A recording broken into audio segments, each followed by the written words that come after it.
नमस्कार, मैं हूँ शबनम बानो। स्वागत करती हूँ आप सभी का अपने चैनल यानी स्पेशल एजुकेशन नीड्स में। आज हम चर्चा करेंगे राइट टू एजुकेशन यानी आरटीई एक्ट जो 2009 में आया था। तो उसमें देखेंगे कि शिक्षा का क्या प्रावधान है। तो हम डिस्कस करें highlight of RTE act. RTE act के क्या हाईलाइट हैं या राइट टू एजुकेशन के क्या हाईलाइट हैं वो देखते हैं। सबसे पहले तो topic of article RTE act 2009 का जो टॉपिक ऑफ आर्टिकल है इसमें सबसे पहले स्टार्ट कब हुआ था या किसके द्वारा स्टार्ट हुआ था। तो by government of India, Bharat सरकार के द्वारा आरटीई एक्ट स्टार्ट हुआ था। इसके लाभार्थी कौन थे? इसके लाभार्थी थे देश के अशिक्षित बच्चे जो शिक्षा से किसी न किसी प्रकार से वंचित रह जाते थे, या फिर आर्थिक स्थिति से कमजोर वर्ग के लोग जो शिक्षा लेना अफोर्ड नहीं कर पाते थे। इसके ऑब्जेक्टिव क्या थे? देश के सभी बच्चों को शिक्षित बनाना। देश के सभी बच्चों को शिक्षित बनाना, कोई बच्चा अशिक्षित नहीं रह जाए, ये इसका ऑब्जेक्टिव था। कितने वर्ष के बच्चों के लिए था? तो 6 से 14 वर्ष के बच्चों के लिए था। ये कब लागू हुआ? 1 अप्रैल 2010। और कब बनाया गया? 4 अगस्त 2009। ये देखते हैं आरटीई एक्ट के बारे में क्या क्या उसमें प्रावधान दिए गए हैं। तो सबसे पहले डिस्कस करते हैं RTE act 2009। Right to education act was enacted in the parliament on 4 August 2009, but this act was implemented on 1 April 2010. According to the RTE Act 2009, all the children of the country who are 6 to 14 years old have a provision to teach free of cost. With the help of the act, poor children of the country can also get education. This act applies to everyone, irrespective of caste or religion, and whether it is a boy or a girl, all are equal in the eyes of the law. RTE act जो है, शिक्षा का अधिकार अधिनियम जो है, 4 अगस्त 2009 को संसद में अधिनियमित किया गया था, परंतु ये लागू किया गया था 1 अप्रैल 2010 को। आरटीई एक्ट 2000 के मुताबिक 6 से 14 वर्ष के बच्चों को फ्री एंड कंपलसरी एजुकेशन के लिए प्रावधान था। इस एक्ट की मदद से जो गरीब बच्चे थे, जो शिक्षा तक किसी वजह से पहुंच नहीं पाते थे, उनको शिक्षा देने की बात कही गई थी। ये एक्ट सभी के लिए लागू होता है, चाहे वो किसी भी धर्म का हो, किसी भी जाति का हो, कि कोई लड़की हो, लड़का हो, सब कानून की नजर में सब एक समान है, इसलिए ये एक्ट जो था वो सबके लिए था।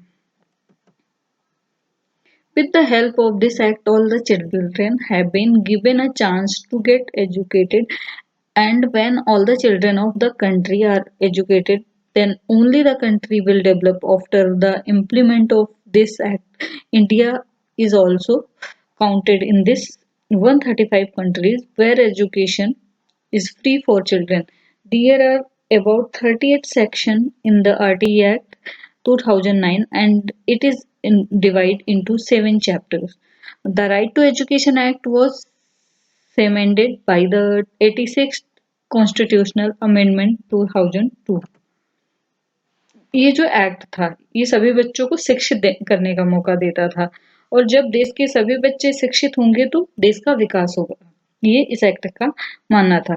इस एक्ट के लागू होने के बाद भारत की भी गिनती उन 135 देशों में आ गई जहां पर बच्चों के लिए फ्री एंड कंपलसरी एजुकेशन दी जाती थी। इस एक्ट में 38 धाराएं हैं, और इस एक्ट में 7 चैप्टर हैं, मतलब 7 अध्याय हैं, जिसमें शिक्षा का अधिकार अधिनियम को 86वें संविधान संशोधन में संशोधित किया गया था, जो 2002 में किया गया था। 9 के जो ऑब्जेक्टिव हैं वो इस प्रकार हैं।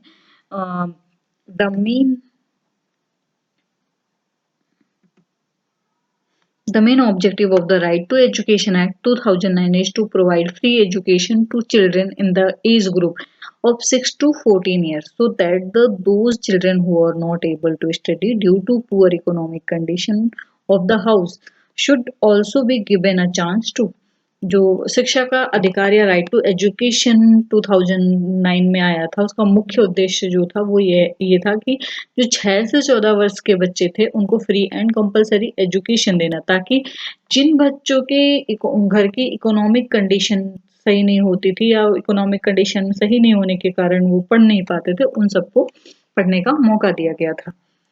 If any person or school demands fees from the child by not following the RTE Act तो 2009, अगर स्कूल डिमांड करता था फीस की, जो बच्चा वहां पे पढ़ता था, तो या फिर वो आरटीई एक्ट का पालन नहीं करता था या उस बच्चे से फीस मांग करता था, तो उस विद्यालय की फीस का 10 गुना भुगतान करना पड़ता था जो विद्यालय फीस मांगता था। और यही नहीं, सरकार द्वारा उस विद्यालय की मान्यता भी कर दी जाती थी। If the recognize of a school is cancelled by the government, but if that school is run even after then that school will have to pay 1 lakh and 10,000 per day. अगर सरकार द्वारा किसी विद्यालय की मान्यता रद्द कर दी जाती थी, अगर उसके बाद भी वो विद्यालय चला जाता था, तो उस विद्यालय को 1 लाख रुपए देने पड़ते थे, उसके अलावा 10,000 रुपए प्रतिदिन का उसको भुगतान करना पड़ता था। If a child is handicapped, then under the RTE Act 2009, the age limit for those children has been increased from 14 year to 18 year. अगर कोई बच्चा डिसेबल्ड होता था तो उसको आरटीई एक्ट के तहत उस बच्चे की जो सीमित आयु थी उसको 14 से बढ़ाकर 18 कर दी जाती थी, मतलब 4 साल उसकी शिक्षा के लिए बढ़ा दिए जाते थे। एक्ट या राइट टू एजुकेशन एक्ट जो था, under the Right to Education Act, the responsibility of all those children who are studying in school will be of the central government. That is, those children are being taught free of cost by the central government only. शिक्षा का अधिकार अधिनियम के तहत जो भी बच्चे विद्यालय में पढ़ रहे होते थे, उन सबकी जिम्मेदारी पढ़ाने की सेंट्रल गवर्नमेंट लेती थी। यदि उन बच्चों को केंद्र और यानी कि उन बच्चों को केंद्र सरकार के द्वारा मुफ्त ही पढ़ाया जाता था, उनसे कोई भी चार्ज वसूल नहीं किया जाता था। According to the RTE Act 2009, if a school interview a child of his parents, then 25,000 rupees will be recovered from the schools as a fine by the government.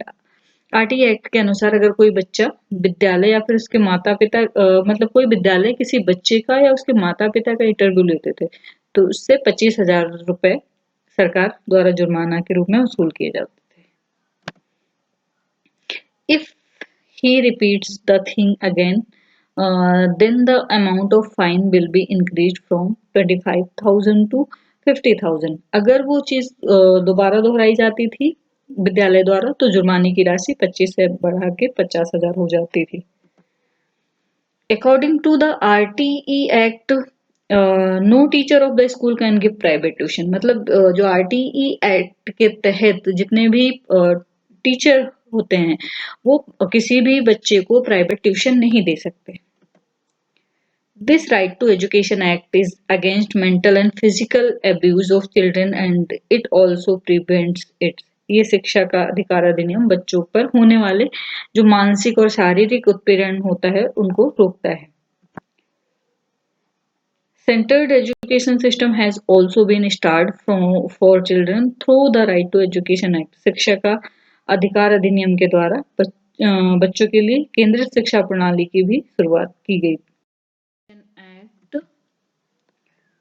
Feature of right to education act या right to education act की जो विशेषताएं हैं वो इस प्रकार हैं। According to the right to education act 2009, only these 6 year to 14 year old children can get free education in the school. मतलब इसमें शिक्षा का अधिकार अधिनियम उन्हीं बच्चों को दिया जाता था जो 6 से 14 वर्ष के बच्चे थे, उन्हीं को निःशुल्क शिक्षा प्रावधान थी।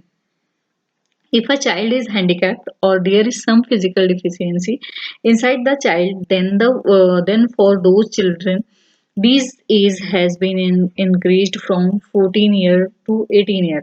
अगर कोई बच्चा डिसेबल्ड होता था तो उसे या उसके अंदर कोई शारीरिक कमी पाई जाती थी तो उसकी उम्र 14 से बढ़ाकर 18 कर दी जाती थी। The Right to Education Act 2009 provide free education only to the poor class children। शिक्षा का अधिकार अधिनियम केवल उन्हीं लोगों को था जो केवल गरीब वर्ग के बच्चे थे। Children studying under the Right to Education Act 2009 will be charged only the same fee as are charged from government school children. शिक्षा का अधिकार अधिनियम 2009 के तहत पढ़ने वाले बच्चे को केवल उतनी ही फीस ली जाती थी जितनी फीस सरकारी स्कूल के बच्चों से ली जाती। The identity of the children studying under the RTE Act 2009 will be inquired from the school or nearby people. RTE act के तहत पढ़ने वाले बच्चों की पहचान विद्यालय या उसके आसपास के लोगों से पूछकर की जाती थी। मतलब जो वहां पे पढ़ते थे विद्यालय में, जो आरटीई एक्ट के तहत 2009 के तहत बच्चे पढ़ते थे, उनकी पहचान के लिए उनके आसपास के लोगों से पूछा जाता था कि क्या वो सच में गरीब हैं। अगर ऐसा होता था तभी उनको एजुकेशन निःशुल्क दी जाती थी। Under the RTE Act 2009, only the school or the school committee can inquiry about the identity of the children studying from the house to house. मतलब जो आरटीई एक्ट के अंतर्गत जितने भी बच्चे पढ़ते थे उनकी पहचान करने के लिए जो लोग जाते थे वो कमेटी मेंबर ही जाते थे जो आरटीई एक्ट के तहत आते थे। उनके अलावा और कोई घर जाकर पूछताछ नहीं कर सकता था।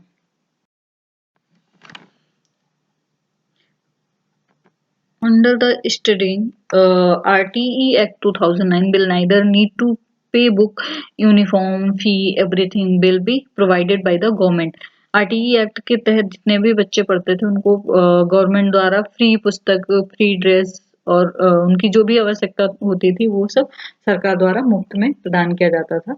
Under the Right to Education Act 2009, no person will able to stop the child from going to the next class nor will be expelled from the school. कोई भी व्यक्ति शिक्षा का अधिकार अधिनियम के तहत जो पढ़ते थे, जितने भी आरटीई एक्ट के तहत पढ़ते थे, उन बच्चों को कोई अगली कक्षा में जाने से रोक नहीं सकता था और ना ही स्कूल से निष्कासित कर सकता था।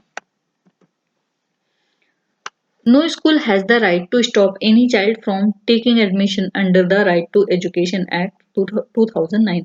कोई भी बच्चा जो आरटीई एक्ट के तहत शिक्षा का अधिकार लेना चाहता था उनको कोई रोक नहीं सकता था एडमिशन लेने से। If any school charge free from the children studying under the Right to Education Act 2009, then action and fine will also be taken by the government. अगर कोई भी विद्यालय शिक्षा का अधिकार अधिनियम 2009 के तहत पढ़ने वाले बच्चों की फीस लेता था तो सरकार उस पर कार्रवाई या जुर्माना करती थी। 7 चैप्टर ऑफ आरटीई एक्ट। अब आरटीई एक्ट में 7 चैप्टर है, उनके बारे में देखते हैं उसमें क्या क्या प्रावधान दिया गया, किस चैप्टर में क्या दिया गया। तो सबसे पहले चैप्टर फर्स्ट जिसमें प्रियम्बल दिया हुआ, प्रारंभिक, कब लागू हुआ, कैसे लागू हुआ, कितने लोग थे, कब बैठक हुई, इन सब चीजों के बारे में दिया गया। चैप्टर सेकंड जो है right of the child to education, मतलब जो बालक की शिक्षा का अधिकार है उसमें क्या क्या प्रावधान है। 6 से 14 वर्ष के बच्चों के लिए फ्री एंड कंपलसरी एजुकेशन है, उनको किताबों का प्रावधान है, बहुत सारी चीजें हैं जो चैप्टर 2 में दी गई हैं। चैप्टर 3 में है duty of appropriate government, local authority, parents, समुचित सरकार, स्थानीय प्राधिकारी, माता पिता के कर्तव्य। चैप्टर 3 में दिया गया है कि जो गवर्नमेंट है या लोकल अथॉरिटी है या पेरेंट्स है उन सबके कर्तव्य क्या है बच्चे के प्रति, उसके बारे में दिया गया है। चैप्टर 4 जो है उसमें दिया गया work, duties and right of school and teacher. Chapter 4 में विद्यालय एवं शिक्षक के कार्य और उनके कर्तव्य एवं उनके अधिकार के बारे में दिया गया, क्या उनके कर्तव्य हैं, कैसे वो कार्य करेंगे और क्या क्या अधिकार होंगे, उसके बारे में दिया गया है चैप्टर 4 में। चैप्टर 5 जो दिया गया है एलिमेंट्री एजुकेशन एंड कैरिकुलम के बारे में, एलिमेंट्री एजुकेशन क्या है, कैरिकुलम का क्या प्रावधान है। चैप्टर 6 में दिया गया है protection of right to education, शिक्षा अधिकार का संरक्षण कैसे करेंगे उसके बारे में दिया गया। चैप्टर 7 है जो उसमें दिया गया मिसलेनियस प्रकीर्णन, यानी कि पूरे आरटीई एक्ट का विस्तार दिया गया है। Thank you for watching my video. I hope आप सभी को ये वीडियो पसंद आई है। अगर पसंद आई है तो लाइक, शेयर, सब्सक्राइब जरूर करिए और मुझे कमेंट सेक्शन में ज़रूर बताइए कि आपको ये वीडियो कैसी लगी है। Thank you.